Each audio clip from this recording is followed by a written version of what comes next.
ano, tudo bem com vocês? Eu espero que todos estejam muito bem. Estamos começando mais uma aula de empreendedorismo e educação financeira. Hoje, dia 5/8, a gente vem revisando o conteúdo de Falando em Lucro. As páginas que nós vamos estar aí revisando serão as páginas 27 e 28, tá bom? Então a gente só vai relembrar como foram feitas essas atividades. A gente tem a número 1 aí na página 27. Carmen faz doces para fora. Ela cobra por sua mão de obra R$15 a hora. Veja o gasto que ela tem na produção de um dos tipos de doce.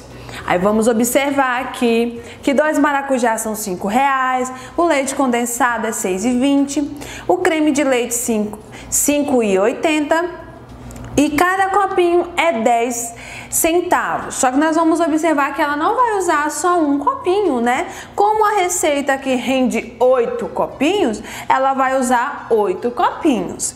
E aí o tempo que ela gasta é 1 hora. Logo a gente já vai observar aqui que ela também vai gastar R$15 lá, que é o tempo que ela gasta em hora, né? O valor que ela deu para a mão de obra.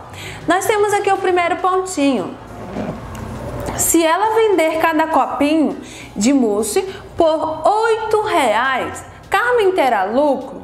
Vamos explicar sua resposta. Então a gente vai primeiro observar aí o gasto, tá bom? Quanto que ela gasta para fazer essa receita? Então a gente precisa juntar todos esses gastos. Lembrando novamente que são 8 copinhos. Então um copinho é 10 centavos, 8 copinhos vai ser 80 centavos. E aí tem que adicionar também o tempo da mão de obra, né? O valor da mão de obra que é R$15.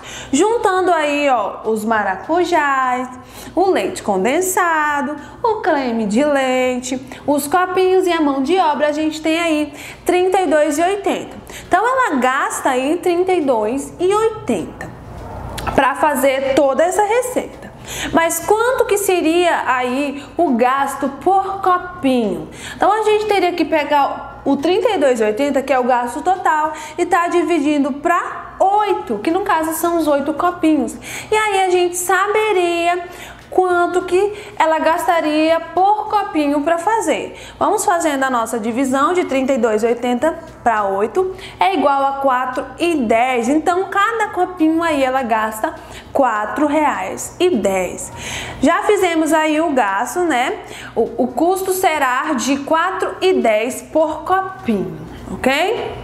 A gente tem aí que vendendo 8 copinhos por R$8 cada um, tem-se um ganho de 64. Mas por quê? São 8 vezes 8, que é exatamente 64, tá bom? Agora a gente tem uma fórmula, tá bom? Para nós calcularmos aí o nosso lucro. Mas que fórmula é essa? Caiu até numa atividade, né? A gente tem aí o ganho menos o gasto, que é igual ao lucro. A gente vai observar que o ganho dela vai ser 64. Por quê? Porque ela vai vender 8 copinhos a R$8. E aí, o gasto é exatamente o R$32,80 que ela gasta para fazer toda essa receita. Fazendo essa subtração, nós temos aqui R$31,20. Então esse é o lucro que ela vai ter, né? Então ela vai ter o lucro de R$31,20. Aqui a gente tem na página 28, né? Continuando com o conteúdo de Falando em Lucro, nós temos a número 2. A Madalena faz docinhos para vender. Ela cobra por sua mão de obra R$12 a hora. Veja quais são os gastos que ela tem na produção de 25 docinhos de leite em pó. Então, nós temos a receita aí e cada ingrediente possui um gasto. Vamos observar aí que o rendimento são de 25 docinhos e o tempo gasto é exatamente 1 hora, que é os R$12 lá, né?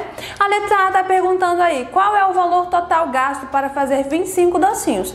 A gente já sabe que para calcular o gasto, a gente tem que juntar tudo o que foi realmente usado nessa receita, até mesmo o tempo dela, que foi 1 hora, que tem um valor ali de R$12.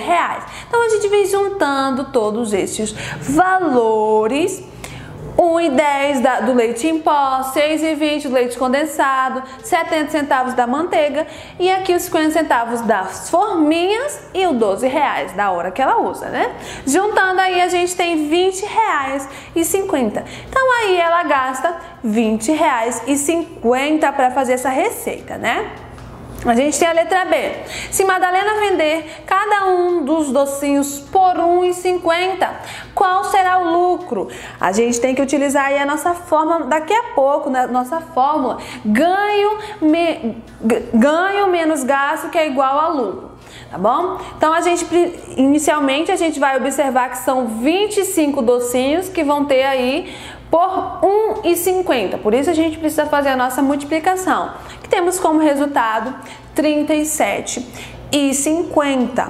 E aí a gente usa a nossa fórmula, né, de ganho. O ganho já foi aqui R$37,50 menos o gasto lá da letra A e a gente vai ter o lucro. Vamos lá, R$37,50 menos R$20,50, que é igual a R$17. Então o lucro dela foi de R$17, né? A gente vem concluindo aí a nossa aula de hoje, onde a gente trabalhou aí a mão de obra. Lembrando que nós temos também aí uma fórmula, o ganho menos gasto, que é igual ao lucro, ok? Na próxima aula a gente vem iniciando o tema 3, né? Vamos trabalhar aí o tema de vamos abrir uma pizzaria, tá bom? E é isso, gente. Até a próxima aula. Tchau, tchau.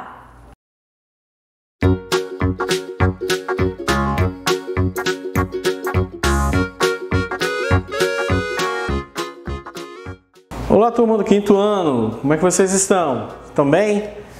Bem, estamos aqui mais uma vez juntos, nossa aula de língua portuguesa, estamos na metade da semana e estamos juntos aqui para trabalhar nossa aula no dia 5 de agosto.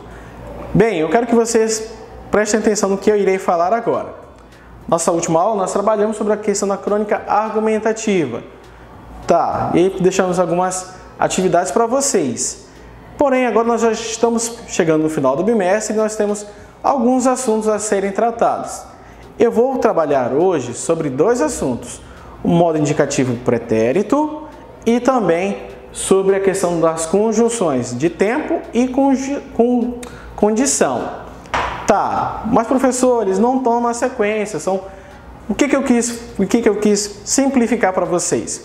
Nós vamos trabalhar questão de gramática agora, que são esses 2 que vamos trabalhar agora, questão do pretérito e das conjunções, e aí na próxima só vai ter uma leitura oralizada e também vai ser a questão vai ter um texto que você vai responder e também vai ter se não me engano, uma crônica também.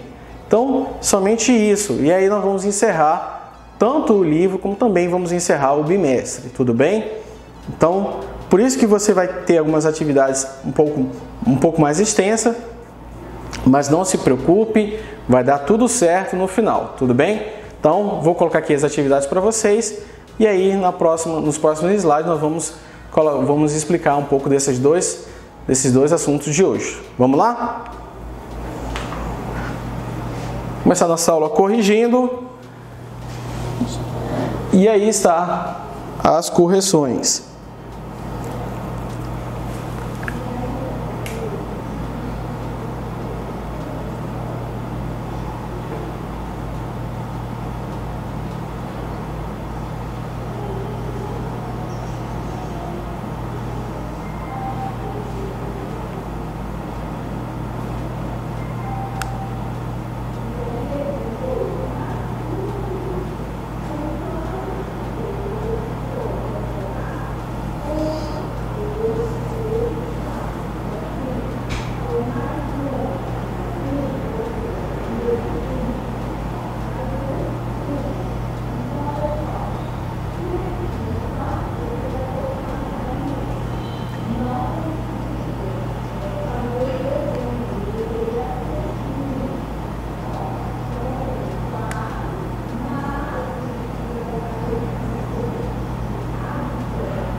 Vamos aí para o assunto de hoje, modo indicativo pretérito. Em umas aulas anteriores nós estudamos sobre o presente e nós vamos conhecer o pretérito hoje. O pretérito apresenta 3 classificações: pretérito perfeito, pretérito imperfeito e o mais que perfeito. Mas vamos conhecer somente hoje 2, que é o pretérito perfeito e imperfeito. Vamos lá, o pretérito perfeito, o que é? São formas verbais que indicam fatos passados acabados e concluídas no passado. Aí o exemplo: eu fui, eu estudei, eu corri. Observe, vamos lá, vamos para o pretérito imperfeito. São formas verbais que indicam que não estão acabadas e que se repetiram no passado. Exemplo: eu ia, eu estudava e eu corria. Vamos aqui para nossas conjunções. Conjunções temporais e condicionais. Vamos lá, conjunções temporais são orações, ou seja, frases que iniciam com uma circunstância de tempo. Qual o exemplo? Quando fui ao parque, vi a Gabriela. São as conjunções temporais, aí são elas: quando, antes que, depois que, até que, logo que, sempre que, assim que, desde que, todas as vezes que, cada vez que, apenas, mal que e desde que. Vamos lá. Conjunções condicionais são orações ou frases que contêm condições ou hipóteses.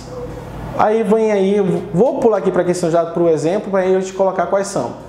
Aí vamos lá. Se eu terminar a tarefa, poderei sair para o intervalo.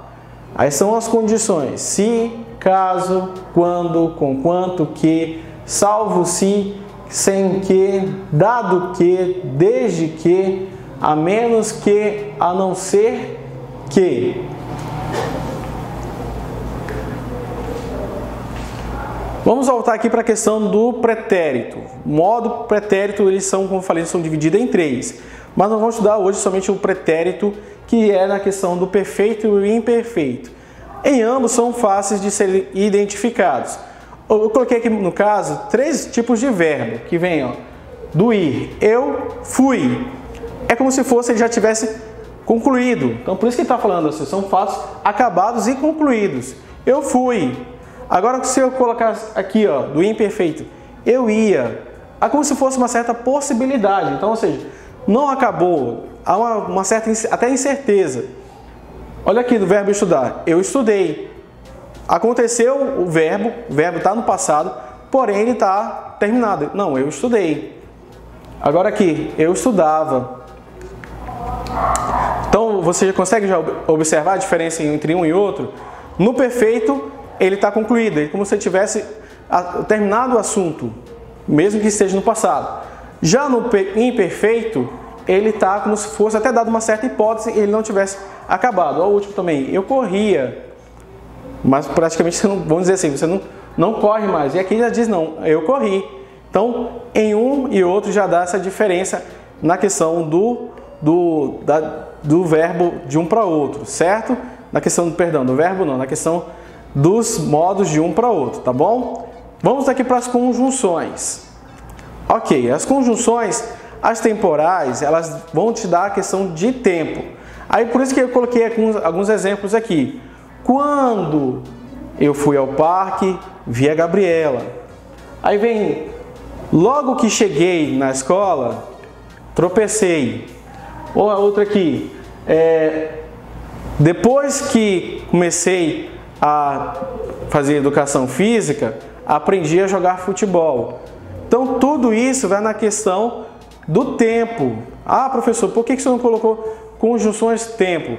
Porque isso, tempo e temporais, fazem parte. Você não vai somente encontrar, se você for fazer uma pesquisa, conjunções de tempo, você vai encontrar também conjunções temporais, tá? Então por isso que eu coloquei dessa forma. Já as de condição ou condicionais, o nome já está dizendo. Elas vão te dar como se fosse uma condição, ou seja, umas hipóteses. Eu coloquei aqui uma coisa simples que poderá ou já deve ter acontecido com vocês. Se eu terminar a tarefa, poderei ir ao intervalo. Aí outra aqui também. Observe também, ele tem um quando.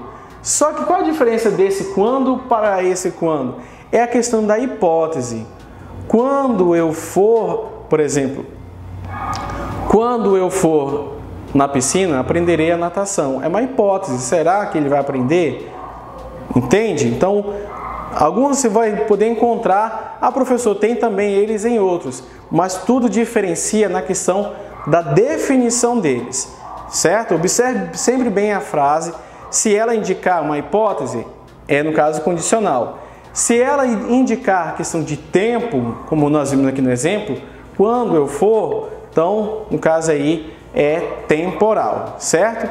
Então, aí você faz as atividades, observe aqui, você vai fazer das 55 a 58 e depois você faz das 68 até a 71, certo? Então, espero vocês aí nos nossos plantões Tira Dúvidas, se você tiver alguma dúvida em relação a isso, e que você possa aí aproveitar o seu dia, tudo bem? Então, um abraço virtual e até a próxima!